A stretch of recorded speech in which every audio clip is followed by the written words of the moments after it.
মোটা লতি পাটায় ছেঁচে নারকেল দিয়ে এভাবে রান্না করে দেখুন, খেতে খুব মজা লাগবে। কচুর লতি পরিষ্কার করার জন্য আমি একটা নাইফ নিলাম। ছুরি দিয়ে এভাবে লতি ক্লিন করা খুব সহজ ও দ্রুত হয়। অনেকেই লতি পরিষ্কার করার ঝামেলায় খেতে পারেন না, তারা কিন্তু এই টিপসটা ফলো করতে পারেন। এবার লতিগুলোকে শিল পাটায় ছেঁচে নিব। লতি রান্নার জন্য আমি ছোট সাইজের গলদা চিংড়ি নিয়েছি। চিংড়িতে একে একে মশলাপাতি দিয়ে একটু তেল ছড়িয়ে মাখিয়ে রাখলাম।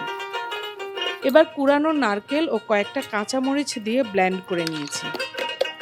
কড়াইয়ে ছেঁচে রাখা লতি দিয়ে তাতে রসুন বাটা, হলুদ, মরিচ, ধনিয়া গুঁড়া, লবণ ও ব্লেন্ড করা নারকেল ও অল্প জিরা বাটা দিলাম। সাথে কাশ্মীরি লাল মরিচ ও তেল দিয়ে সব একসাথে মাখিয়ে নিতে হবে। এবার মাখিয়ে রাখা চিংড়িটা সাথে দিয়ে দিলাম। মিক্সিতে লেগে থাকা নারকেলে পানি দিয়ে সেটা লতি মাখায় ঢেলে দিব। একটু নেড়েচেড়ে এবার চুলায় চাপিয়ে দিচ্ছি। এই ফাঁকে বলে রাখি, রিভার ফিশে গলদা চিংড়ি পাবেন। কেজিতে 30 থেকে 40 পিস ওঠে।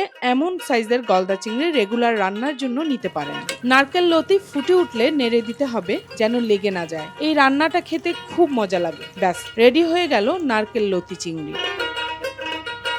এভাবে রান্না করে জামাইকে খেতে দিবেন, তাহলে ঝগড়াঝাটি কম করবে।